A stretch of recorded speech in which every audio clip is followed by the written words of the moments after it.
कोणतेही चांगले काम बक्षीस मिळवल्याशिवाय राहत नाही. कारण देव जो न्यायाधीश आहे, तो खात्री देतो की प्रत्येक नीतिमान कृतीला त्याच्याशी संबंधित चांगले मिळेल. काय आम्ही चांगले कर्म करतो की दुष्कर्म? उपासना उपासना उपासना उपासना प्रभुजी करो उपासना प्रभुजी करो उपासना उपासना उपासना उपासना उपासना. तारण देणाऱ्या प्रभू येशू ख्रिस्ताच्या सामर्थ्यवान नावात आपणा सर्वांस प्रेमपूर्वक सलाम. उपासना कार्यक्रमामध्ये आपले हार्दिक स्वागत. प्रियांनो, आज आम्हाला जगात सर्वत्र दुष्कर्म आणि भ्रष्टता दिसून येते. हल्लीच्या अगदी लहान मुले देखील वाईट गोष्ट अगदी सहज बोलून जातात आणि विशेष म्हणजे त्यांना त्याबद्दल काहीच वाटत नाही. आपण कोठे आहोत, आमचे बोलणे कोण ऐकत आहे याचा तर त्यांना थांग पत्ताही नसतो. आजच्या अध्ययनात आपण हेच पाहण्याचा प्रयत्न करणार आहोत. उपदेशकाचे म्हणणे आहे की वाईट कृत्यांसाठी शिक्षा लवकर होत नसल्याने लोकांचे हृदय वाईट करण्याचा दृढनिश्चय करत असते. तो असं का म्हणतो? त्याचे निरीक्षण काय? हे पाहण्यासाठी चला प्रियांनो, आपण आपल्या अध्ययनाची सुरुवात करूया. श्रोत्यांनो, ह्या दिवसांमध्ये आम्ही उपदेशकाच्या पुस्तकाचे अध्ययन करीत आहोत. 8व्या अध्यायाला आम्ही सुरुवात केलेली आहे. 10 वचने अभ्यासून पूर्ण झालेली आहेत आणि आज 11व्या वचनापासून पुढे आम्ही विचार करणार आहोत. 11व्या वचनात शलमोन म्हणतो, उपदेशकाचे पुस्तक 8वा अध्याय आणि 11वे वचन, दुष्कर्माबद्दल शिक्षा तत्काळ होत नाही म्हणून मानवपुत्राचे मन दुष्कर्म करण्याकडे प्रवृत्त होते. हे तर आमच्या समकालीन जगाचे चित्र आहे. जेव्हा न्यायाची अंमलबजावणी होत नाही तेव्हा लोक अधिकाधिक गुन्हे करायला प्रवृत्त होतात. त्यांना कशाचेच भय वाटत नाही. त्यांच्या हृदयातच वाईटपणा असल्याने ते वाईट गोष्टी करायला सहज सरसावतात. इतकेच काय, तर स्वतःला ख्रिस्ती म्हणून घेणारी व पापात राहणारी व्यक्ती म्हणते, पहा, मी 5 वर्षापासून या पापात राहत आहे, पण देवाने अजून त्याविषयी काही केले नाही. एखाद्या पापाची देवाने त्वरित शिक्षा केली नाही तर त्याचा अर्थ असा नाही की तुम्ही पाप करीत आहात हे त्याला दिसत नाही, किंवा त्याला दिसत असूनही तो त्याकडे दुर्लक्ष करतो. परंतु तुमची सर्व हालचाल, तुमच्या हृदयातले विचार, तुमची कारस्थाने किंवा तुमच्या योजना या सर्व गोष्टी त्याला अवगत आहेत. तो अत्यंत सहनशील आहे, संयमी व मंद क्रोध आहे. तुम्ही आपले पाप ओळखून पश्चातापी अंतकरणाने त्याच्याकडे परत यावे याची तो मोठ्या धीराने वाट पाहत आहे. लक्षात घ्या की त्याची प्रेम दया जीवनापेक्षा उत्तम आहे, म्हणून त्याने आमच्या अपराधांच्या मानाने आम्हाला शिक्षा केलेली नाही. आमच्या दुष्कर्मांच्या मानाने त्याने आम्हाला शासन केलेले नाही. तसे असते तर त्याच्या पावित्र्यासमोर आणि त्याच्या क्रोधासमोर श्रोत्यानो आपल्यापैकी कोणीही टिकले नसते. पण त्याच्या मंद क्रोधी स्वभावाचा गैरफायदा घेऊन स्वेच्छेने वागू नका. त्याच्याकडे पश्चातापी अंतकरणाने वळा, नाहीतर तुमच्या पापांचे शासन करायला तो जीवन मार्गाच्या टोकाशी तुमची वाट पाहत उभा आहे. आणि पवित्र शास्त्र आम्हाला सांगते की जिवंत देवाच्या हाती सापडणे भयंकर आहे. पॉल करिंथकरास दुसरे पत्र 6वा अध्याय आणि 2ऱ्या वचनात त्याच्याकडे येण्याचे आमंत्रण देऊन सांगतो. करिंथकरास दुसरे पत्र 6वा अध्याय 2रे वचन, पहा, आताच मान्य केलेली वेळ आहे. पहा, आताच तारणाचा दिवस आहे. आज देवाने तुम्ही त्याच्याकडे वळावे म्हणून संधी दिलेली आहे. शलमोनाने म्हटले की शासन तत्काळ होत नाही म्हणून मानवपुत्राचे मन दुष्कर्म करण्याकडे प्रवृत्त होते. ही गोष्ट खरी असली तरी त्यामागे एक खोल गंभीर सत्य आहे. ते देवाच्या सहनशीलतेचे सत्य आहे आणि देवाच्या मंद क्रोध स्वभावाचे प्रतीक आहे. शलमोन पुढे 14व्या वचनात काय म्हणतो पहा, जी पृथ्वीवर घडत आहे अशी एक व्यर्थता आहे, ती म्हणजे ज्यांना दुष्टांच्या कर्माप्रमाणे फळ घडते असे न्यायजन आहेत आणि ज्यांना न्यायीच्या कर्माप्रमाणे फळ घडते असे दुष्ट जनही आहेत. हे ही व्यर्थता आहे असे मी म्हणालो. शल्मोन या वचनातून सांगत आहे की वरवर पाहता न्यायी व दुष्ट यांच्यामध्ये काही फरक दिसत नाही. कोणी न्यायी असो की दुष्ट असो, दोघांचाही एकच शेवट होतो.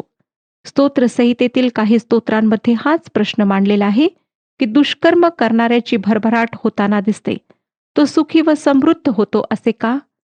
आणि या सतत उपस्थित होणाऱ्या प्रश्नाला एकच उत्तर देण्यात आले आहे की दुष्कर्म करणाऱ्यांवर तू जळफळू नकोस, कारण ते गवताप्रमाणे लवकरच कापून टाकल्या जातील. श्रोत्यानो, प्रश्न हा आहे की जर न्यायीपणा करूनही चांगले प्रतिफळ मिळणार नसेल तर न्यायी नीतिमान असण्याचा काय फायदा? हा प्रश्न रास्त आहे, समर्थनीय आहे आणि त्याला उत्तर देताना पवित्र शास्त्र आम्हाला सांगते की आमचे म्हणजे ख्रिस्तावर विश्वास ठेवणाऱ्यांचे नागरिकत्व स्वर्गाचे आहे व या जगामध्ये आम्ही परके व प्रवासी आहोत. या जगात जगत असताना ख्रिस्ताच्या आज्ञेत चालूनही दुःख समोर आले तरी त्यात अन्याय झाला असे मानण्याचे कारण नाही.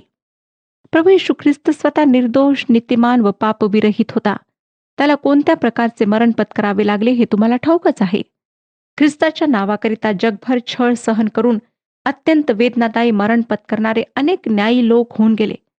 त्यांनी या जगात प्राप्त होणाऱ्या या प्रतिफळाकडे पाहिले असते तर ख्रिस्तासाठी आपला देह ते अर्पण करू शकले नसते. इब्रिलोकासपत्र 11 अध्याय 36 आणि 37 या वचनांमध्ये ख्रिस्ताद्वारे न्यायी ठरलेल्या लोकांच्या हालाचे वर्णन आहे. इब्रिलोकासपत्र 11 अध्याय 36 आणि 37 वचने. त्यांची टवाळ्यांनी व मारांनी आणि बंधनांनी व कैदेने देखील परीक्षा झाली. त्यांना धोंडमार केला, परीक्षेत आणले, करवतीने चिरले, तरवारीच्या आघाताने ते मेले, मेंढरांची व शेरडांची कातडी पांघरून ते हिंडले. ते लाचार, पीडित, त्रासलेले असत. परंतु त्यांनी हे सहन केले कारण वचनाची फळे त्यांना मिळाली नव्हती. तर त्यांनी ती वचने दुरून पाहून भरोसा धरून त्यांना वंदन केले आणि असे पत्करले की आपण पृथ्वीवर परके व प्रवासी आहोत. ते अधिक चांगल्या म्हणजे आकाशीच्या देशाची फार उत्कंठा धरतात, म्हणून देवाला त्यांची लाज वाटत नाही. तो आपणाला त्यांचा देव म्हणावयाला लाजत नाही, कारण त्याने त्यांच्यासाठी नगर तयार केले आहे. श्रोत्यानो, ख्रिस्ताचे न्यायत्व मिळालेल्या लोकांना या जगात प्रतिफळ मिळताना दिसत असले, त्यांना जरी अन्याय, छळ, दुःख सहन करावा लागत असला तरी येणाऱ्या सार्वकालिक जीवनात त्यांच्याकरिता देवाने जे उत्तम आशीर्वाद राखून ठेवलेले आहेत ते अप्रतिम आहेत. म्हणून जर तुमच्यापैकी कोणाला ख्रिस्ताच्या न्यायाकरिता त्रास सहन करावा लागत असेल तर त्याने धीर सोडू नये, कारण देव विश्वासू आहे आणि तो आपली अभिवचने पूर्णत्वास नेईल. आता 15वं वचन वाचूया. मी हास्य विनोदाची प्रशंसा करून म्हणालो, या भूतलावर मनुष्याने खावे, प्यावे व चैन करावी यापेक्षा इष्ट त्याला काही नाही. देवाने त्याला या भूतलावर जो आयुष्यकाळ दिला आहे त्या श्रम करीत असता एवढेच त्याच्याबरोबर राहणार.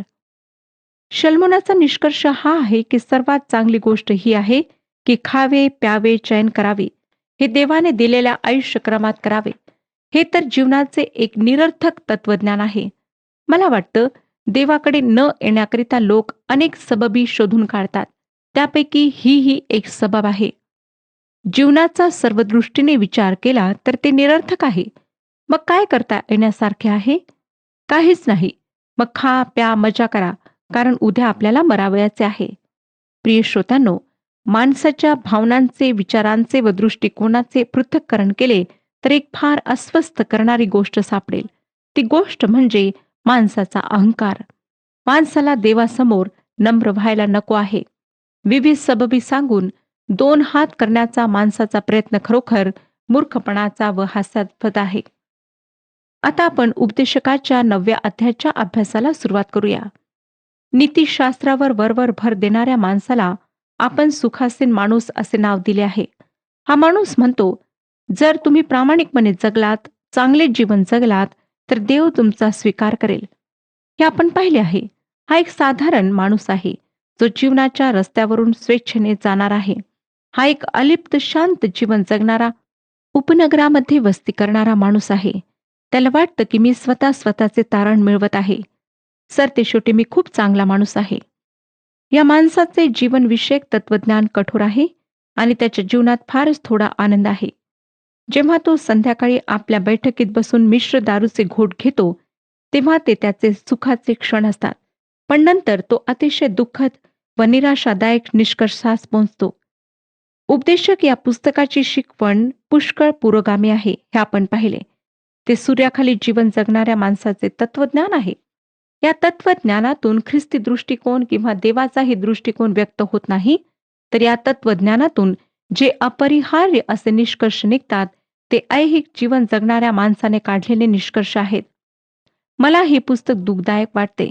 हा 9वा अध्यायही तसाच वाटतो. हे पुस्तक पवित्र शास्त्रातील एक सफेद शुभ्र मेंढरामध्ये एक काळे मेंढरू असावे तसे आहे. पवित्र शास्त्रातील काही भागांशी विसंगती दाखवणारे काही उतारे या पुस्तकात आहेत. पवित्र शास्त्राच्या महान शिकवणुकीशी विसंगती साधणारे काही उतारे या पुस्तकामध्ये आहेत. यामुळेच हे पुस्तक नास्तिकांचे आवडते पुस्तक असावे. काही आधुनिक संप्रदाय त्यांच्या संप्रदायाकरिता हे पुस्तक आधारभूत बनवतात. ह्या पुस्तकाचा समावेश पवित्र शास्त्राच्या प्रमाणित संग्रहामध्ये कसा झाला, या प्रश्नाच्या उत्तराकरिता आम्ही या लेखकाचा उद्देश समजून घ्यायला हवा. त्याचा मुद्दा काय आहे, तो काय दाखवून देत आहे, तो ख्रिस्ती तत्वे मांडण्याचा प्रयत्न करीत आहे काय. आम्ही ही गोष्ट नेहमी लक्षात ठेवायला हवी की शल्मोन देवा व्यतिरिक्त असलेल्या जीवनाविषयी बोलत आहे. देवाशिवाय सुखी कसे होता येईल याचाही त्याने प्रयोग करण्याचा प्रयत्न केला. या भूतलावर असलेल्या जीवनाचे त्याने काही निष्कर्ष काढले. ऐहिक वृत्तीचा माणूस या प्रकारे जीवनाकडे पाहतो, तर अविश्वासणारे या पुस्तकातली अवतरणे वापरतात. यात काही नवल नाही. हे पुस्तक समजण्याकरिता मला तुम्हाला एक विवरण देऊ द्या. समुद्राच्या ओहोटी व भरती या 2 स्थितींमध्ये एक साधारण स्थिती असते. ती समुद्राची साधारण पातळी असते. समुद्राच्या पातळीखाली एक जीवन विश्व आहे आणि समुद्राच्या पृष्ठभागावर किंवा त्याच्या पातळीवर एक जीवन विश्व आहे. ही खरे तर 2 वेगवेगळी विश्वे आहेत. समुद्राच्या पातळीखाली पाण्यासारखे काही अल्कली पदार्थ असतात आणि समुद्राच्या पातळीवरील विश्वात सेंद्रिय पदार्थ असतात, जे वायू स्वरूप असतात. समुद्राखाली माशाला पंख असतात, तर समुद्रावर उडणाऱ्या पक्ष्यांना पंख असतात. हे जीवनाचे 2 मार्ग आहेत. एक पक्षी सुरमई मच्छीला असे सांगू शकत नाही की तिला पिसे नाहीत म्हणून तिचे सर्व चुकीचे आहे. माकड आणि समुद्रातला मोठा खादाड मासा हे समुद्राची पातळी कोणत्या दिशेला आहे यावर वादविवाद करू शकतात. माकड म्हणू शकते की समुद्राची पातळी खाली आहे, तर तो मासा म्हणू शकतो की ती वर आहे. तुझी स्तुती गाण्याकरिता आले ख्रिस्ता, तुझी स्तुती गाण्याकरिता आले ख्रिस्ता, तुझी स्तुती गाण्याकरिता.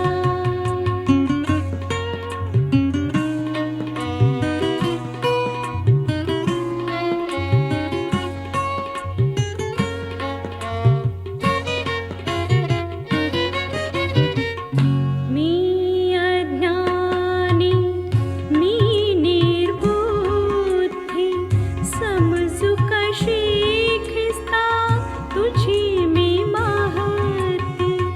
मी अज्ञानी, मी निर्बुद्धी, समजू कशी ख्रिस्ता तुझी मी महती. कर दया दया धना, तुझी स्तुती गाण्याकरिता आले ख्रिस्ता, तुझी स्तुती गाण्याकरिता.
आता उपदेशक हे पुस्तक सूर्याखाली किंवा भूतलावर असलेल्या जीवनाविषयी आहे. ख्रिस्ती जीवन हे जेथे देव आहे त्या स्वर्गीय स्थानामध्ये आहे. सूर्याखाली असलेल्या माणसाचा जीवनविषयक दृष्टिकोन सूर्याच्या वरती असलेल्या देवाच्या दृष्टिकोनापेक्षा वेगळा असतो. आम्ही दोन वेगवेगळ्या विश्वांकडे, जीवनाच्या दोन वेगवेगळ्या मार्गांकडे पाहत आहोत. सूर्याखालचे जीवन हे देवाशिवाय असलेले कंटाळवाणे अस्तित्व आहे. ते देवाशिवाय असलेल्या भविष्याकडे, चिरकालाकडे पाहते. या जीवनाच्या अगदी प्रत्येक बाबतीत विरुद्ध असलेले ख्रिस्ती जीवन आहे. कारण माणसाचे देवाच्या कृपेने तारण झाले आहे आणि तो त्याच्या कृपेचे प्रदर्शन आहे. अशा प्रकारे दोन वेगवेगळी क्षेत्रे आहेत. एकाचे नियम व तत्व दुसऱ्याला लागू पडणार नाही. जशी समुद्राची वरची पातळी व समुद्राखालचे जीवन एकमेकांपासून भिन्न आहे, तसे ही क्षेत्रे एकमेकांपासून भिन्न आहेत. आणि ही गोष्ट खरी आहे. म्हणून ख्रिस्तीतर व्यक्तीला असे सांगण्यात काही अर्थ नाही की ख्रिस्ताबरोबर तुम्ही उठविले गेला आहात, तर ख्रिस्त देवाच्या उजवीकडे जेथे बसला आहे तेथल्या वरील गोष्टी मिळविण्याचा यत्न करा. कारण हा माणूस ख्रिस्तामध्ये नाही, तो ख्रिस्तामध्ये उठलेला नाही, म्हणून तो वरील गोष्टी शोधू शकत नाही. त्याला आधी नवीन जन्म पावण्याची, नवीन निर्मिती होण्याची गरज आहे. ख्रिस्तेतर माणसाशी तो ख्रिस्तामध्ये आहे असे समजून त्याच्याशी बोलण्यात काही अर्थ नाही, कारण तो ख्रिस्तामध्ये नाही. ते चिखलातल्या कासवाला आकाशात उडायला शिकवण्यासारखे आहे. त्या चिखलातल्या कासवाला चिखलात राहणे आवडते, उडण्यामध्ये त्याला थोडीही रुची नसते. आपण पाहिलेच आहे श्रोतांनो की हे पुस्तक शल्मुनाच्या जीवनविषयक प्रयोगांचा वृत्तांत आहे. आपल्या आत्म्याला समाधान मिळावे याकरिता त्याने सूर्याखालची प्रत्येक गोष्ट आजमावली. म्हणून प्रत्येक गोष्टीचा त्या दृष्टिकोनातून आम्ही अर्थ लावला पाहिजे. शल्मुनाने ज्ञानाचा पाठपुरावा केला, पण शेवटी पुष्कळ पुस्तके लिहिण्याला अंत नाही असा निष्कर्ष त्याने काढला. त्याने संपत्तीच्या मागे जाऊन पाहिले आणि रुपयावर प्रेम करणारा रुपयाने समाधान पावत नाही हे त्याला समजले.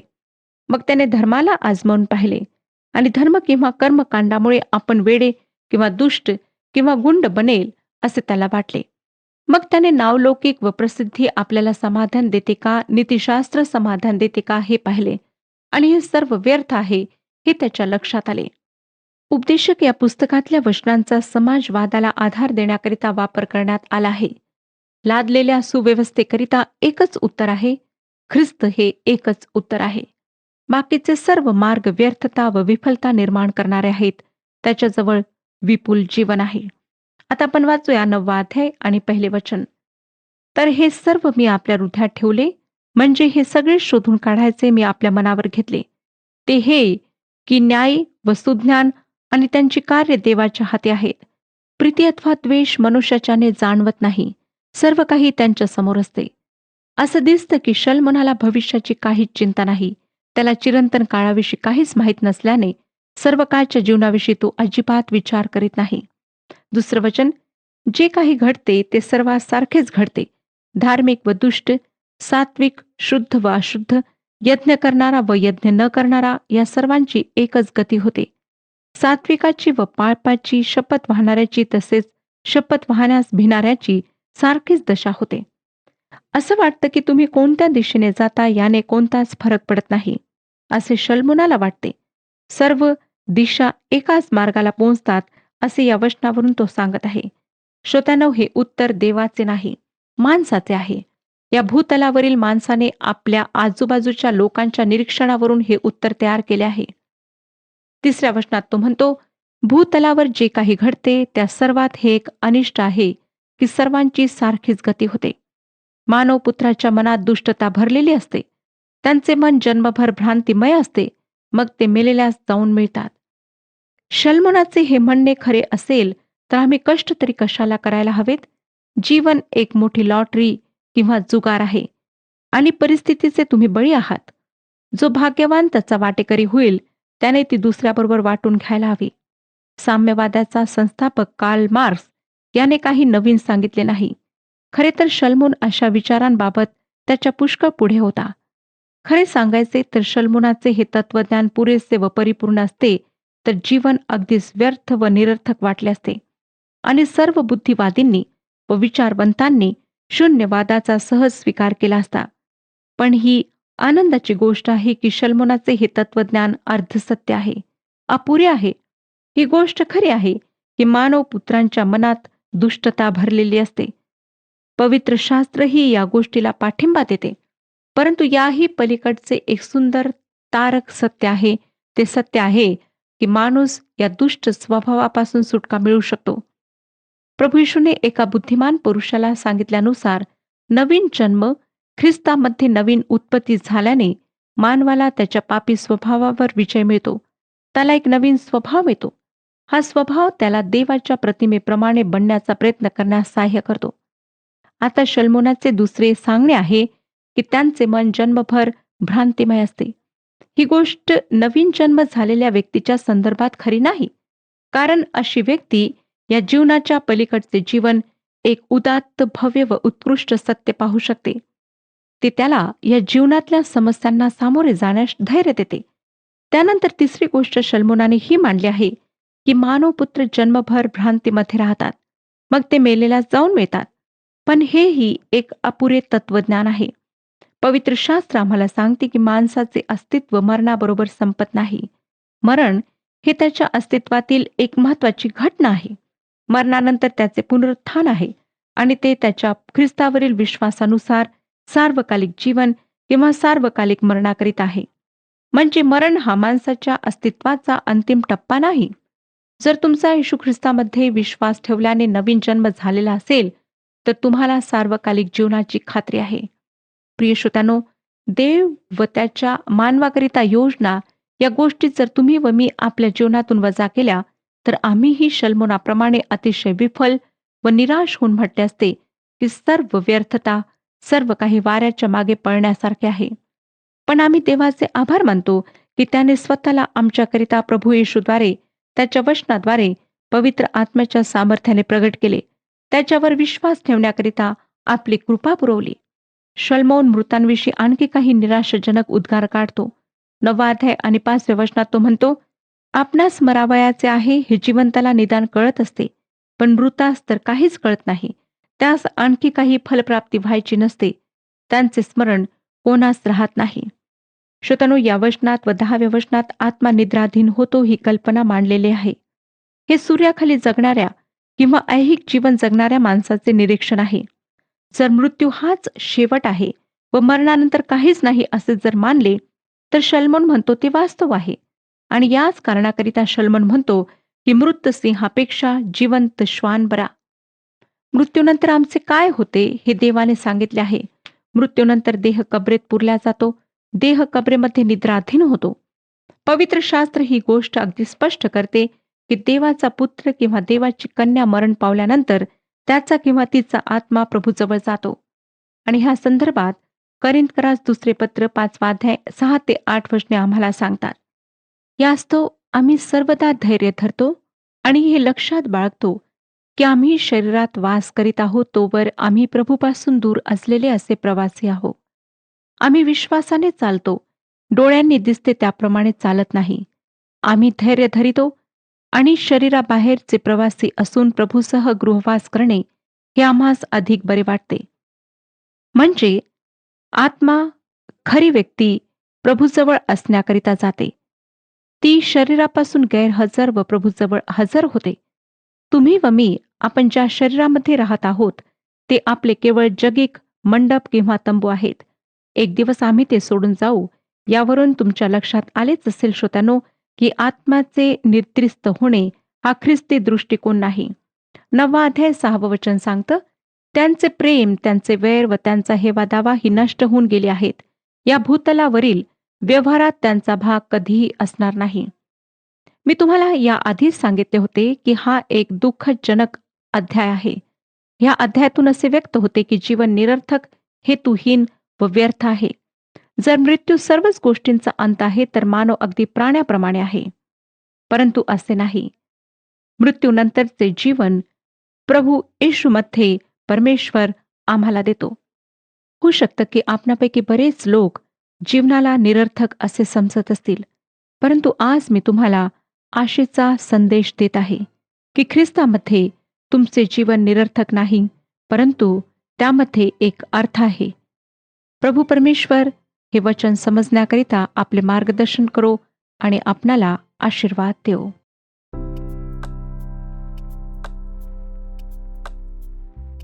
मागील कार्यक्रमातील प्रश्नाचे उत्तर आहे सी. राग मूर्खांच्या हृदयात वसतो. आजचा प्रश्न, पवित्र शास्त्र म्हणते आम्ही डोळ्यांनी दिसते तसे चालत नाही तर आम्ही टिंब टिंब टिंब चालतो. ए. विश्वासाने, बी. सांभाळून, सी. अंदाजाने, डी. योग्य मार्गाने.